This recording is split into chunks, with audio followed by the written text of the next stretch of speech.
So Paul, it's fantastic to have you here. I'm going to ask Heidi Coetzee, the CEO of Save the Children in New Zealand, to introduce you because as you all know here on the call, on the Zoom meeting, that Paul is the CEO of Save the Children in Australia. And he was also our keynote speaker at a CID conference in 2017, where he challenged us all to innovate before it was too late, to look at our business models, to improve our impact and our ability to make a difference. Well, Day of Reckoning has come. Since Paul gave the keynote speech, we've had Pacific Reset, we've had the rise of localisation, i.e. direct funding to our partners in the Pacific and elsewhere, which begs the question, what is our role? And of course, now we've got COVID-19, where we're compressing about 10 years of potential change, Paul, into 1 year, possibly even a few months. So it's fantastic to have you here. And Heidi, it's equally great to have you as our CEO of Save the Children in New Zealand to introduce Paul.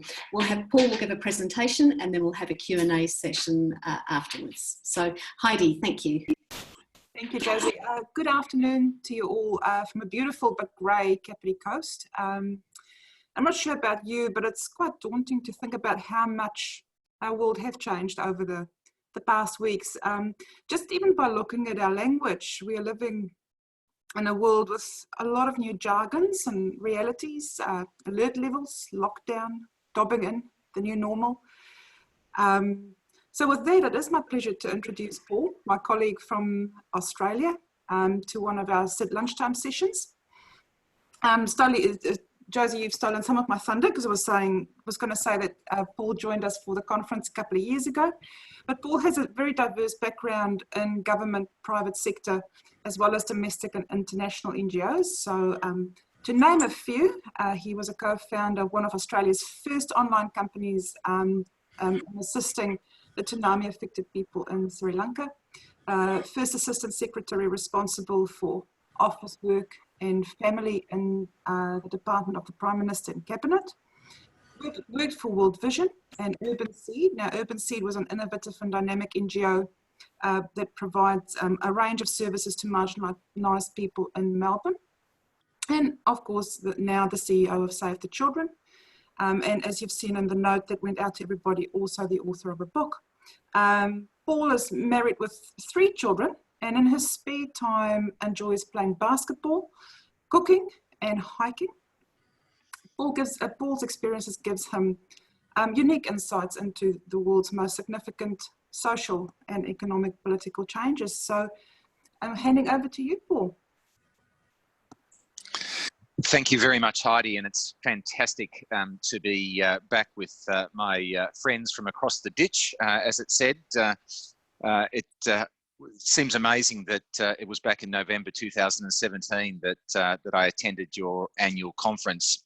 So much time has passed so quickly. As Josie's indicated, at that event, I essentially argued that really only those international NGOs that were really prepared to undertake significant strategic change would survive in the long term.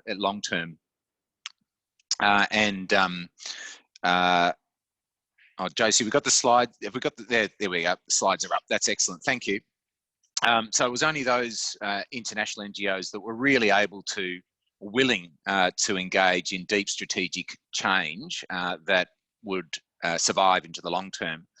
And that included being prepared, for example, to cannibalise your own existing business models and certainly have a razor-sharp focus on improving outcomes for beneficiaries. So today, as Josie's indicated, I think we probably all expect that the day of reckoning has arrived, or certainly over the next 12 or 18 months will arrive. I think the ongoing impacts of COVID-19 will be a really true test of whether we have made sufficiently significant enough changes to our way of operating to survive in the new strategic environment. So today, what I thought I would do is just refresh your memory about what I see as some of the pre-COVID-19 strategic challenges. I then want to talk briefly about how I think COVID-19 has changed those, some accelerated some old ones, brought in some new ones, and then, as Josie's indicated, leave plenty of time for questions and answers so that we can have a really good and robust conversation. So if you turn your mind back 2 years, you'll have seen a slide somewhat like this that essentially argued that in the pre-COVID-19 world, our business model was already essentially broken. Many NGOs were, I would suggest, only surviving on their historical investments in, for example, regular giving or the corpus financial reserves that they might have built up over many, many years. In most high-income countries, there was essentially too many NGOs chasing just too few dollars, all generally using the same business model in a sector experiencing declining fundraising return on investment and at a time of escalating costs and demand. So just huge simultaneous disruption. If you go to the next slide, Josie, I often represent those sort of simultaneous disruptions in a sort of classic consultant 2x2 model. And again, I think all of these factors will be familiar to the people that are on this Zoom call. So if we think about the context, we know that we're living in a time when there's massive loss of trust in institutions, including in charities, an antagonistic political and media environment, growing staff issues from things like terrorism right around the world. And within that context, if we think about our operations as being essentially comprised of the strategic decisions about who and where we operate, how we operate, or the what piece, the operating model and the financial model, I think we would all recognise that there's significant change going on in all four aspects of our business model simultaneously. And I'm not going to go through these in detail, but just to remind you of some of the key issues in the who and where space. I mean, this is the changing face of poverty, the increasing focus on fragile states and discriminated groups, the growing inequality in high and middle income countries, and hence the reason why the SDGs make clear that we're all developing countries now. The record numbers of people on the move have been displaced by war or natural disasters. If we move to the what box, we know from our work that discrimination is rooted in politics, making the work of policy and advocacy far more important, but much more difficult. We know that new technologies are creating opportunities, but also challenges for us. We know there's a huge impact of climate change already arriving in many contexts, particularly in our immediate region in the Pacific. And there's things like changing donor preferences for cash programming and those sorts of things. So significant change in the what box. When we look at the operating model, we know that there's increasing appetite for direct funding of local NGOs, that whole localisation agenda. There's certainly in Australia and in the US, but I suspect in many other markets, increasing use of for-profit managing contractors and consulting firms. There's a whole private sector agenda in many markets. There is the impact of disintermediation on our long supply chains, and I think if you look around different sectors, there's almost no industry that has a supply chain as long as that of international NGOs, and it's a highly fragmented and competitive charity space in Australia and New Zealand and in many other high-income markets. So the operating model is hugely challenging. On the financial model side, we've seen stagnant global ODA, and certainly in places like Australia, declining ODA in real terms. I think you've had a little bit of a bounce in New Zealand, one of the few bright spots in the world, I would suggest. In that context, though, we've seen declining margins on ODA, both bilateral and multilateral grants right around the world. And then from private sector in many markets, sorry, in the public sector, in many markets, we've seen stagnant donors. So very, very significant challenges from a financial model perspective. It's not all bad news. We've in some markets started to see the first signs of what we expect is a huge intergenerational wealth transfer from the baby boomers, and there are opportunities in the bequest space and others that some see as bright spots. But all of that adds up to significant change right across how we do our work. Next slide, thanks Josie. You might think that in a context where there's just so much change, we would be able to, as a sector, respond quickly. But I think for a range of reasons, that significant strategic change is particularly hard in the international NGO sector. And we've seen, as many reports have pointed out, that actually there's been remarkably little change in the international NGO sector for more than 2 decades. It essentially looks almost exactly the same that it did 20 years ago, except for much bigger. And there's very few sectors right around the world you could say that was true about. We don't have time today to go into the sort of detail about why change seems so hard in the international NGO space. I'm happy if you wanted to go into this perhaps in the Q&A section, but I would perhaps highlight just 3 or 4 things to sort of make the argument clear.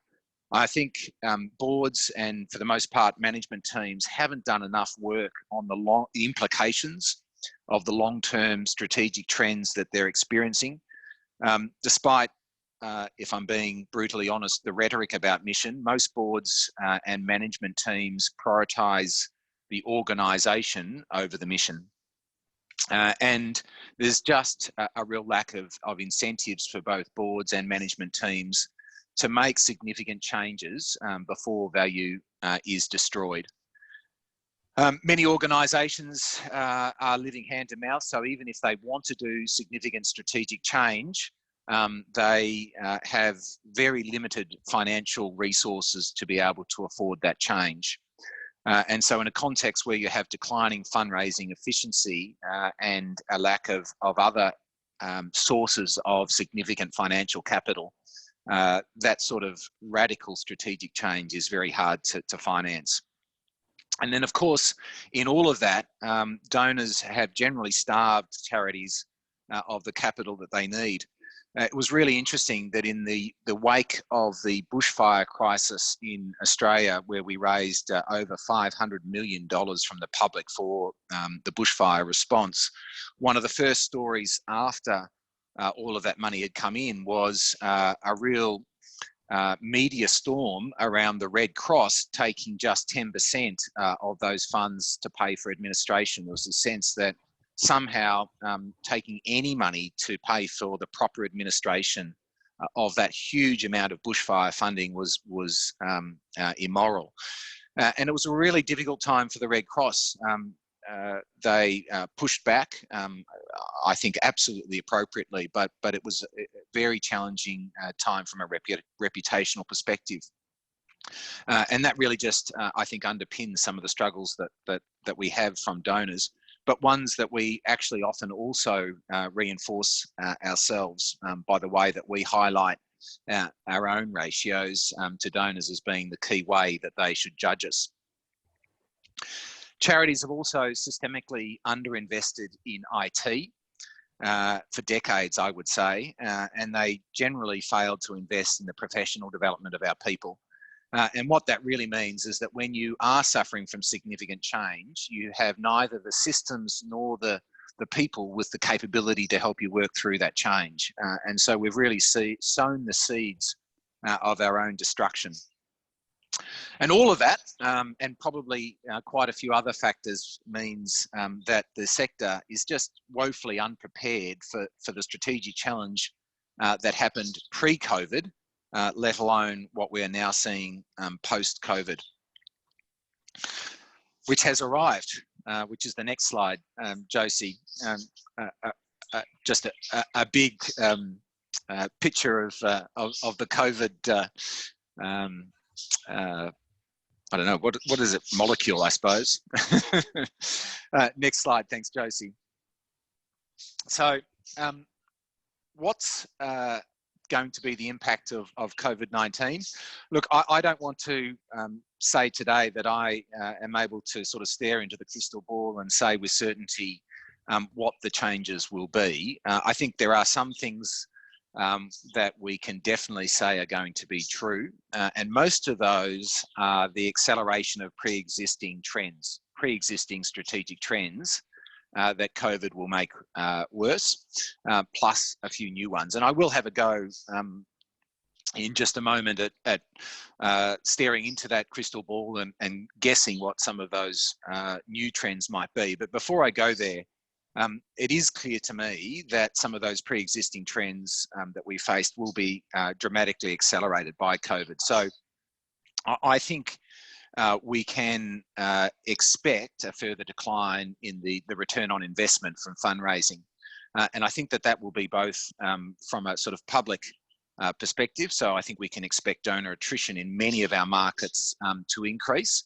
We haven't seen that in the first month or so, talking to my colleagues in Australia, but it's certainly early days, and I don't think we've yet seen the full impact of unemployment shocks to our economies flowing through to regular giving yet.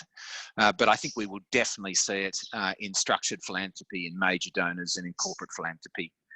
There's a terrific report by JB Weir on the Australian market, and I'm happy to share it with you, Josie, because I suspect that the lessons in the Australian market will roughly play out in the New Zealand market. But it's essentially expecting about a 7% reduction in fundraising income for charities this year, and about 12% next year. So if you're engaging with your boards on this issue, I think you need to probably be preparing them not just for a sharp decline this year, but actually a really significant decline in the year after, which will flow through. It's going to be really interesting to see how governments respond next year to the significant investments that they're making as a result of COVID-19 this year. I think we can expect, certainly in Australia, cuts to the aid budget yet again. So as many of you would know, Australia's aid budget is already at a record low for Australia, but I think it'll be under increased pressure. The only thing that might save us in Australia is obviously the strategic competition with China. And if you've been reading any of the Australian press over the last few days, you'll have seen that that's only intensified, with Australia going perhaps somewhat out on a limb by itself and calling for an independent review of the source of the COVID-19 pandemic in China, which has certainly upset China significantly.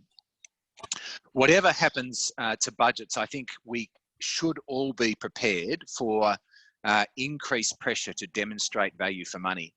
That will be, I think, an absolute mantra of governments right around the world. And so if you haven't got not just your evidence ready, but actually your evidence compared to the cost of other alternative ways of achieving those outcomes, then you're going to be in a very dangerous position.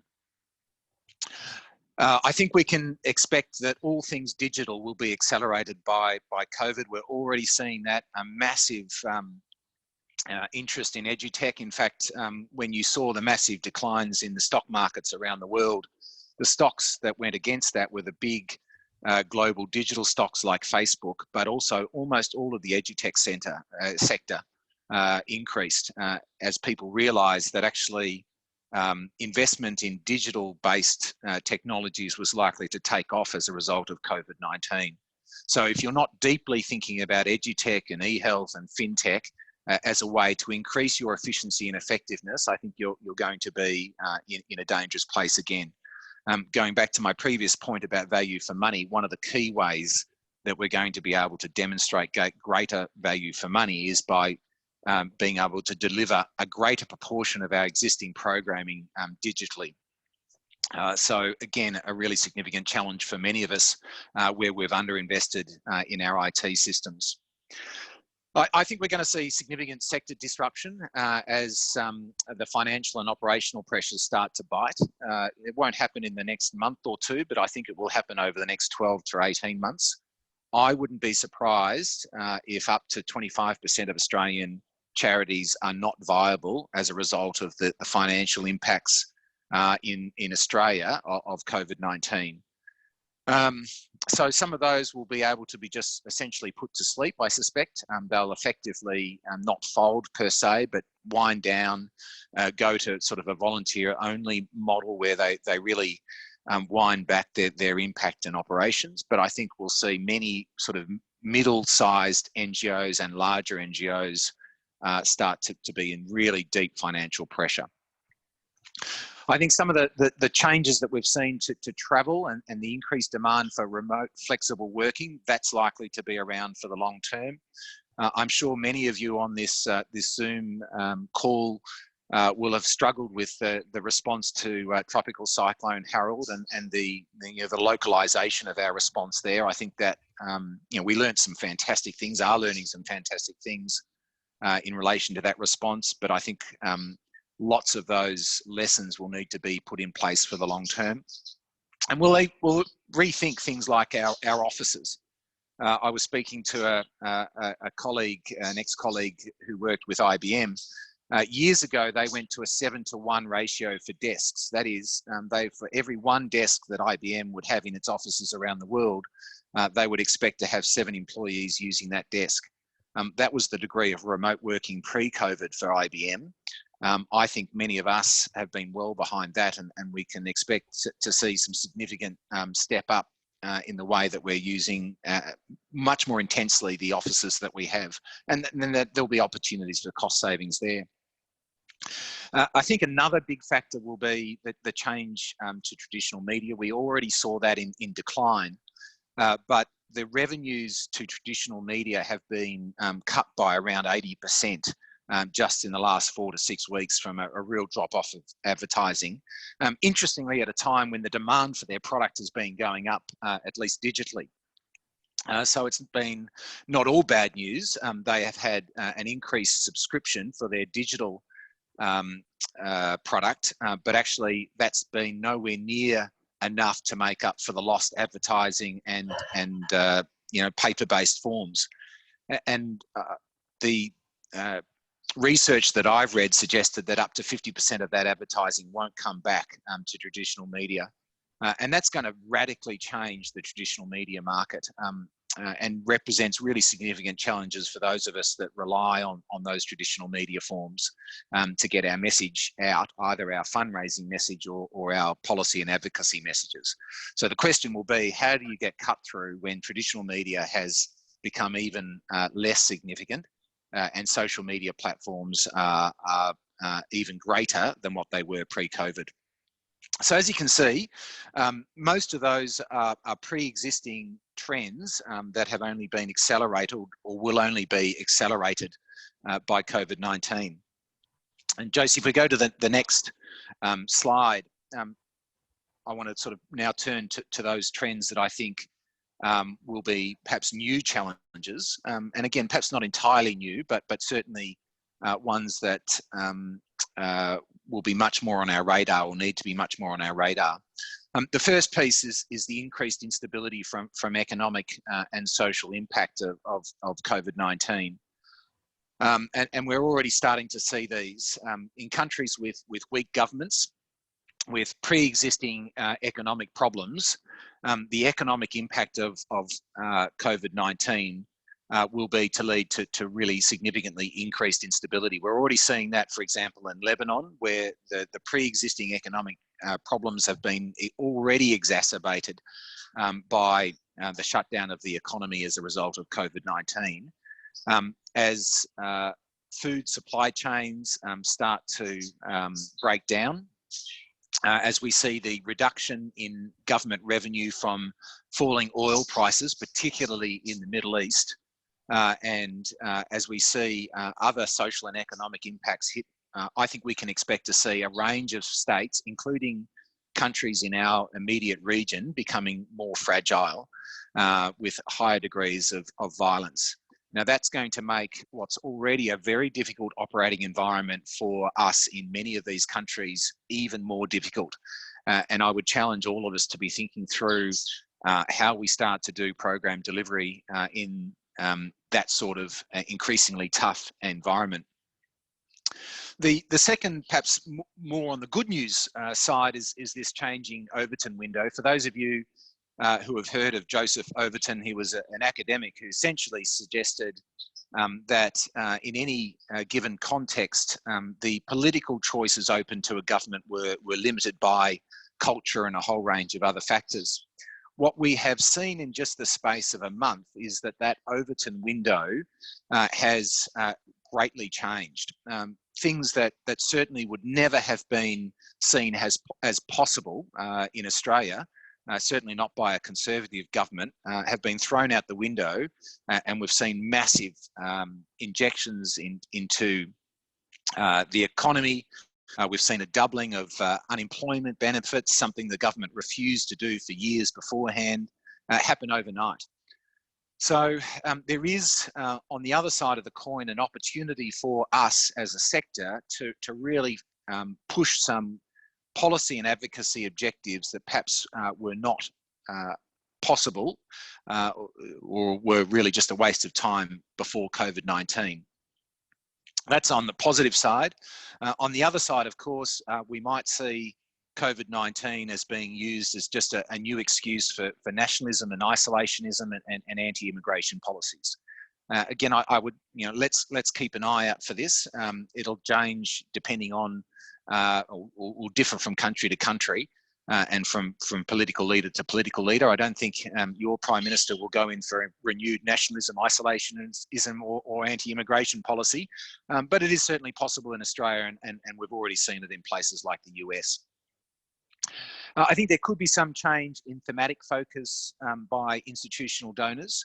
I was speaking to a very senior DFAT official this week, and his view was that after each global health crisis, investment by bilateral and multilateral donors increased for about 10 years. So we have about a 10-year window to expect increased funding for community health, for other aspects of health interventions.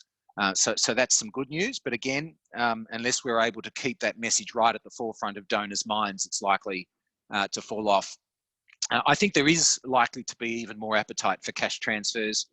That's probably one of those that fits more into the or acceleration of a trend pre-COVID-19. But in the face of increasing instability, particularly in our region, I can imagine that the Australian and New Zealand governments might be looking for more investment in cash transfers as a way of alleviating some of the immediate economic and social impacts in our Pacific neighbours.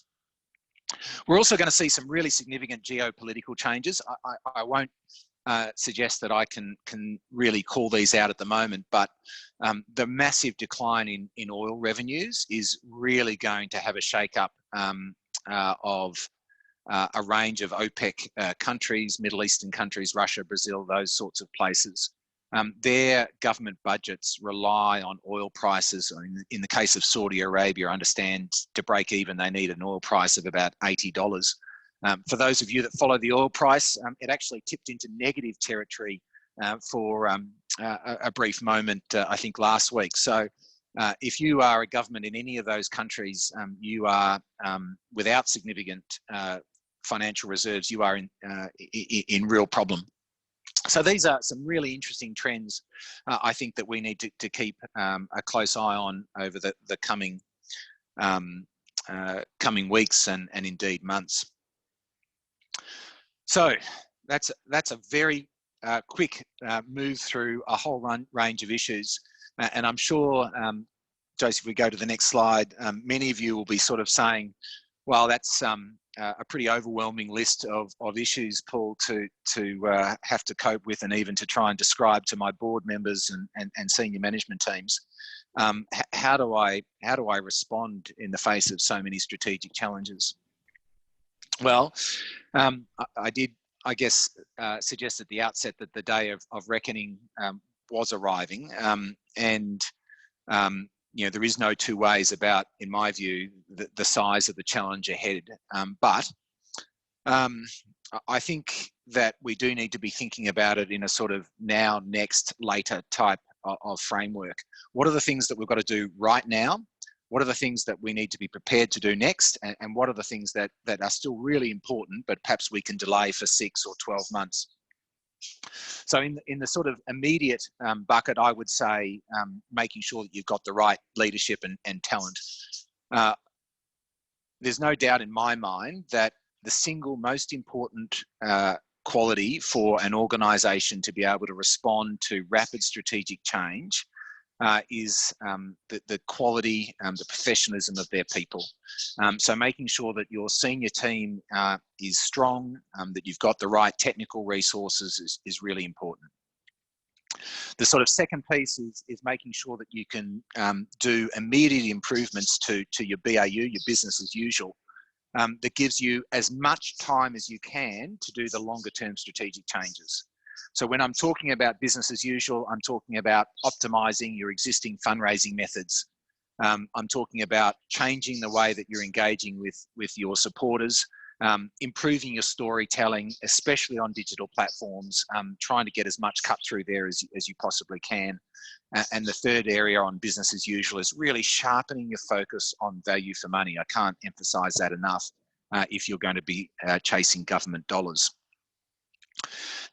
Then I would say you've got to be doing the thinking about fundamental changes to your business model, greater collaboration, including mergers, and that's got to be thought through before you've destroyed too much value. And of course, harnessing the opportunities for new technologies. So some immediate things to get on and do, if you like. In all of that, one approach that's been helpful for me, and Josie, if you go to the next slide, and again, I don't want to suggest that this is appropriate for all of you, but it's really just a framework that we've developed here at Save the Children Australia, but I share it in the sort of context of perhaps helping people sort of think through how they get the right balance of change across their organisation that is still manageable. And in some ways it was inspired by a book called Lead and Disrupt by Charles O'Reilly and Michael Tushman. And if you haven't read that book, I would say get onto Amazon at the end of this call and order it for yourself. For me, it really struck home how important it was to be ambidextrous. That is, being able to do changes to business as usual, the sorts of things that I've just mentioned, while also being able to think about longer term strategic change. And so for Save the Children Australia, we've been using this 2x2 model to be making sure that we're putting most of our energy and effort into business as usual change. And that's the lower left-hand box, while also making sure that we've put enough investment across new operating models and new value propositions. And so you can see we've got quite a few different initiatives that have been going on for a few years in our organisation. I'm not suggesting that this is appropriate for everyone, but in terms of a framework, it may be useful. Josie, if we go to the next slide, and this is the final one, I'll just sort of highlight how that looks like from a Save the Children Australia perspective, and how we've tried to sort of live this concept of now, next, later. So we have done a series of mergers and acquisitions as we've gone along. We've completed now 4, and you can see that they're all tightly aligned with Save the Children's mission of the health of children, the education of children, and the protection of children. But they're looking to leverage quite new business models, consulting methods, consulting models, and other approaches to achieve impact. Again, I don't want to suggest that this is appropriate for all organisations. I just use it as a case study of how we're putting that notion of being ambidextrous into action. So Josie, I wonder with that, that's sort of enough to prompt a range of thinking and hopefully questions, and I'd encourage everyone on the call to be as robust as they would like. Enough for a stiff drink for all of us, I think. Paul, that was fantastic, really challenging, and I know everybody, there's 74 people on this call, appreciate you sharing some of this thinking and analysis, which you know, is really showing us a pathway out of an incredibly challenging situation. So there are a couple of questions that come up. I'll raise two, and then maybe if you answer those, and then anybody else either raise your hand or put your mic on and interrupt, or go on, write it in the chat room. But first question from Nick.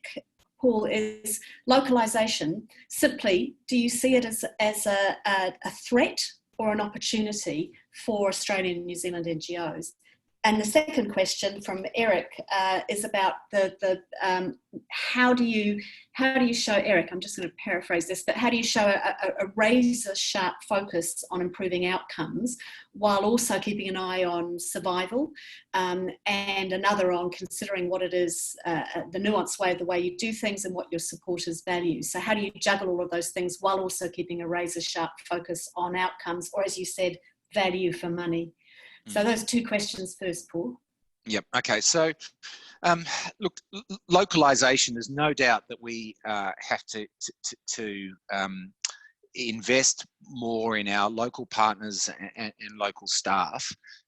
But I would point out that I think there is a sort of inherent contradiction in the way that certainly bilateral and multilateral donors are approaching localisation. I think actually one of the reasons that as a global sector we've made so little progress on localisation is because of this inherent contradiction. On the one hand, certainly bilateral donors like DFAT, and I suspect MFAT is the same, are increasingly risk averse. So they're worried about child protection, they're worried about sexual harassment, they're worried about a whole raft of these issues that can have significant political implications for their ministers in their home markets, and quite rightly. And to manage those risks, you need quite sophisticated systems, staff training, et cetera, which requires large organisations with significant capability. At the same time, they're saying we want to invest in local partners, and we understand that they may have much less training systems, IT supports, et cetera, but we don't want to wear any of the risk that we want to avoid. So you can see there's this inherent contradiction where on the one hand they're saying they want more localisation, and on the other hand they're saying we don't want anything that comes with more localisation, which is some of the uncertainty and risk and local players, et cetera. And I haven't seen any major donor really grapple with this at all, which is, as I said, why I think we've made so little progress. So in that context, I think it comes back to us as international NGOs who are committed to development principles that say, actually, it's only when local communities themselves want to change and are active agents of that change that we'll get the sort of impact that we're after. So how do we actually help those large bilateral and multilateral donors bridge the divide and be able to support and trust local partners? I think, again, there is a really significant role for us as international NGOs to be behind the scenes, supporting, helping local NGOs, even, for example, leverage our own back office capabilities to be able to get a version of localisation that works.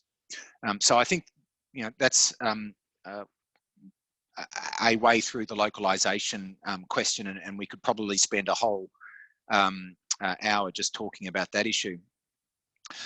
On the outcomes piece, I think it was Eric, I think, that raised this question. It's a really good question because, again, there's a whole bunch of competing priorities, and that's why these strategic challenges are so hard, because it's whenever you unpack any one of them, there's always competing pressures that you're facing, and you have to take quite a difficult and sometimes risky decisions to be able to find a way through.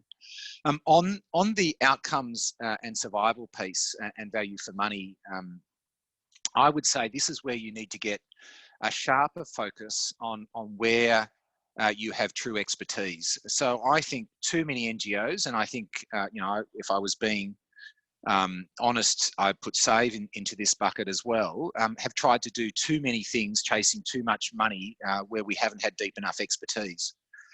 So I would be encouraging all of us to sit back and say, righto, what are the thematic areas that we truly have enough technical expertise, and what are the programs where we really have a rich enough evidence base to be able to go back to donors and be able to demonstrate that the program that we are selling to that donor is not only that it works, but actually it works with an efficiency that's better than other alternatives that are on the market or open to the donor to choose from.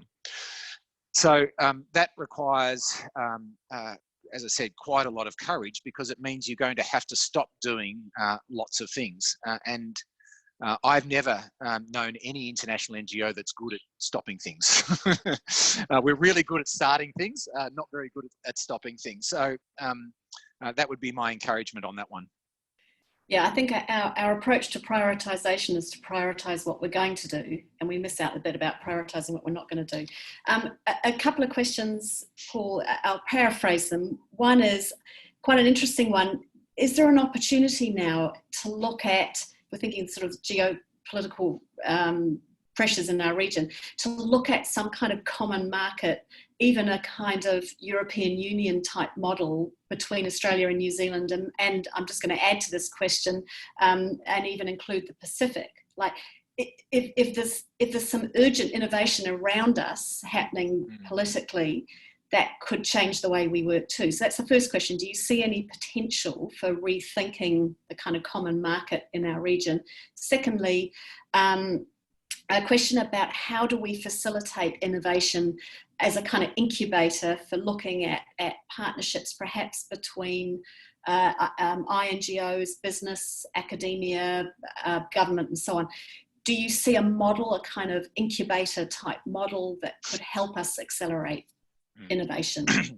Yeah, again, two really good questions. On the first one, I don't think there's sort of political there won't be enough political momentum for any sort of true EU style common market, but I think there are a couple of things there that might take us a little bit towards that. I mean, one, both Australia and New Zealand have obviously been relatively successful at reducing the impact of COVID-19 from a sort of health perspective, and I think, you know, we can expect that our economies will be opened up to each other much faster than they will to the rest of the world, and that will help, I think, cement the interlinkages between Australia and New Zealand. You know, certainly Australia has seen itself as part of a sort of global economy. I think post-COVID, people will be much more cautious about just how long their supply chains are. And if some of the difficult relationship with China continues, I think Australia and others will be more cautious about how much of various essential products are produced out of China. I don't think that'll be a radical rethink, but I think there'll be some change at the margins, and that might increase economic integration between Australia and New Zealand, because quite frankly, we won't be able to even together, our markets are relatively small. I think the more interesting part of that geopolitical piece is the Pacific. So if we're seeing increased fragility in the Solomon Islands and PNG, in other places like that, it's really going to again fall, I think, on Australia and New Zealand to say, well, what are we going to do to help those countries in our immediate region deal with the economic and social consequences of COVID-19? And I think that part of that has got to be increased economic integration between Australia, New Zealand and the Pacific countries. I think this is an area where New Zealand has actually traditionally led and Australia has lagged, but it's going to be far cheaper for Australia to provide more open borders from both, I think, a people and goods perspective to the Pacific than it will be to do another Ramsey type integration should, you know, violence in the Solomon Islands flare up again. So again, I think let's watch this one, but it does create some really interesting possibilities in our immediate region. In terms of facilitating innovation, I think this is an area where we've got to get better at collaborating together. So, I mean, there is no sort of easy way per se, but a couple of things that we've been thinking, you know, you can see that the last merger that we did was an edutech business called Library for All. We are currently talking to World Vision Plan, Child Fund and others in Australia around creating some common products through that entity that we would all share and benefit from. So essentially doing some joint innovation investment through that entity. We've recently created the first impact investment fund run by an operating charity in Australia. It's the first time that our regulator has approved a charity to be the trustee of a significant unit trust seeking investments from sophisticated investors. And we've been talking to lots of other NGOs about being co-investors in that, because actually the innovation that we want to see coming through that is something we want to see benefits the whole sector, and we're very, you know, we would absolutely welcome investments from other NGOs into that initiative. Now that's a couple of small examples, but they're ones where we've tried to create a mechanism, as you say, for joint investment in innovation, and I think we've got to do a lot more of that, Josie. Couple of interesting questions here.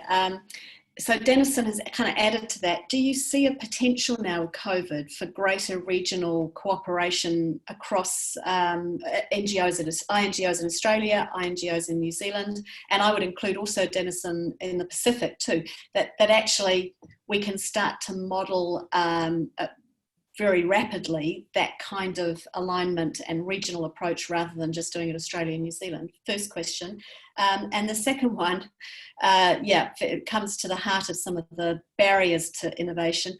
What do you do about the traditional roadblocks that you have on your boards about potential soft mergers and boards being very protective of brand and of course their own position in the market? Yeah, okay. So on the first question, sorry, just remind me, Josie, the first issue was? So the first issue was, what's the potential now for regional cooperation between INGOs and Australia and New Zealand? And I'd also say that board question has come from Craig Fisher, who's the chair of Fred Hollows. So good question, Craig. Okay. Thanks for the warning before I get stuck into board members. So look, I would love to think that COVID, that one of the responses from COVID-19 would be much greater integration between, you know, even the same family members across Australia and New Zealand. I am doubtful, to be quite honest, that would happen. There's a whole range of sometimes good and sometimes not so good reasons why that can be difficult. You know, the reality is, you know, the Australian and New Zealand markets are different markets. They work in different ways, and there are some legitimate differences that make that problematic. On the other hand, there's plenty of corporate firms who face that same contextual differences and are still able to get efficiencies of scale and other things by a much higher level of cooperation. So I think there is, you know, we've got to be honest with ourselves, just a degree of cultural aversion to the sort of integration that would be required to get the benefits of sort of closer cross-stitch cooperation. And if we can't do it within the families, you know, within the SAVE families or World Vision families or whatever it might be, it's going to be much more difficult to get it across different branded NGOs, I think. On the board piece, I think, Craig, this is a really important question.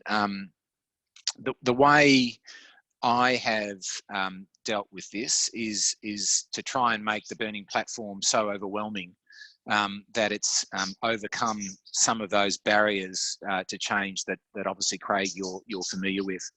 And it has amazed me. So Save the Children Australia has had preliminary conversations with probably, I don't know, 30 different organisations around a closer form of collaboration over the last 7 years.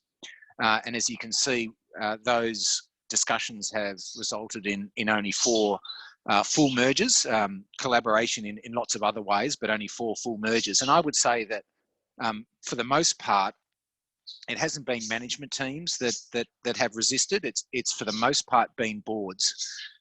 Boards, I think, sometimes confuse means with ends. They confuse, for example, the brand with the mission.